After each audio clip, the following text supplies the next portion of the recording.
Muchas gracias, presidenta de la mesa directiva. Buenas tardes tengan todos ustedes, compañeras y compañeros. Zenaida es una niña náhuatl del municipio de Jopala que actualmente cursa el 5º año de primaria. La blusa que porta ha sido bordada por ella misma, entre tonos y trazos asimétricos sobre el canesú sutilmente bordado. Se observan las mangas con hilos de color que dan forma a distintas figuras hermosas, como el cenzontle, el pavo real, y flores como las orquídeas y tulipanes. Su falda o queit de manta comercial, tejida en algodón blanco y de un solo lienzo enredada a la cadera, se encuentra sujetada a una faja que a simple vista ya está algo desgastada. Esa tarde me platicaba su preocupación por ir a la escuela. No se trataba de que le desagradara la misma o no quisiera ir. Más bien, no le gustaba la forma en cómo la trataban sus compañeras y las molestias que recibía por ir descalza y vestida así. No es algo nuevo que estas prácticas de discriminación persistan en algunas escuelas. Nuestros pueblos y comunidades indígenas durante generaciones no solo han padecido la pobreza, los abusos y un trato desigual, sino también la discriminación por su color de piel, sus lenguas, su cosmovisión, origen étnico, usos y costumbres, que en muchas de las ocasiones han visto obstaculizado el ejercicio de sus derechos y, en última instancia, la posibilidad de satisfacer sus proyectos legítimos de vida en igualdad de condiciones. Pero la discriminación no es un fenómeno aislado.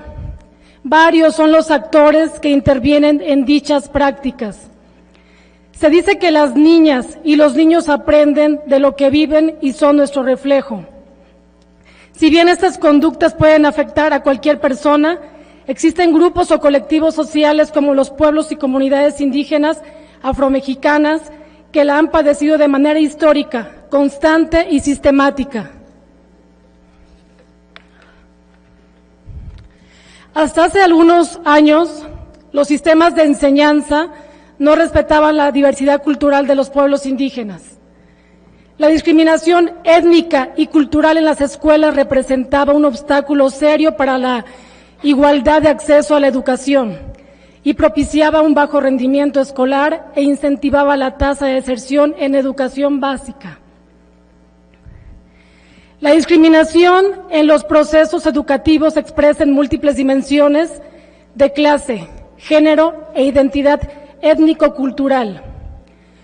Los educandos pertenecientes a los pueblos indígenas, en particular, además de la discriminación y exclusión por sus condiciones socioeconómicas, sufren de las acciones, actitudes, comportamientos y políticas de racismo fundado en un proceso contradictorio de integración y segregación.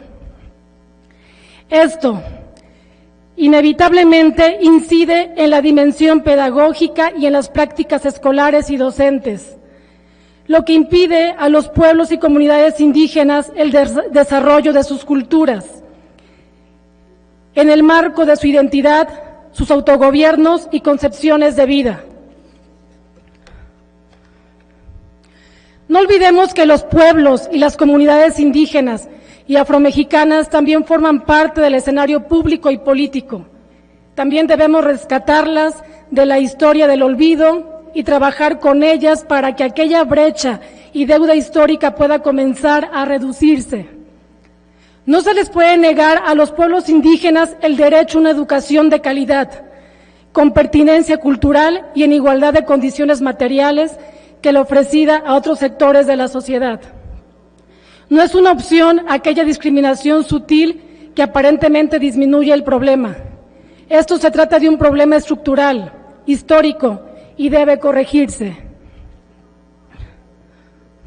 Por ejemplo, con base en el panorama educativo de la población indígena y afrodescendiente realizado por la UNICEF y el Instituto Nacional para la Evaluación de la Educación, en el año 2018 la población en México alcanzaba en promedio el 3er grado de secundaria. mientras que la población indígena apenas lograba concluir la educación primaria y la hablante de alguna lengua indígena llegaba a 5º grado de primaria. Si se considera que se avanza un grado por década, la población indígena se encuentra rezagada por casi 30 años con respecto al promedio nacional. Bajo esta perspectiva, para que disminuya la discriminación, invisibilidad y/o estigmatización que la niñez y juventud indígena padece, se requieren instrumentos eficaces que combatan este tipo de prácticas, especialmente aquellos lineamientos que desincentiven la discriminación étnica que en instituciones educativas se generan.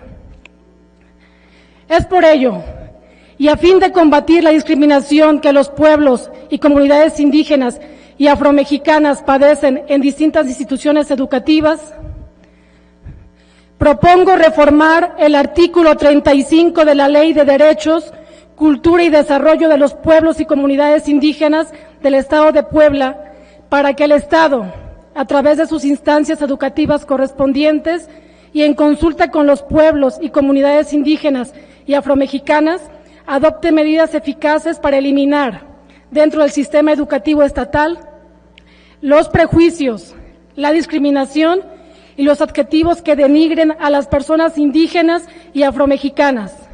Muchas gracias.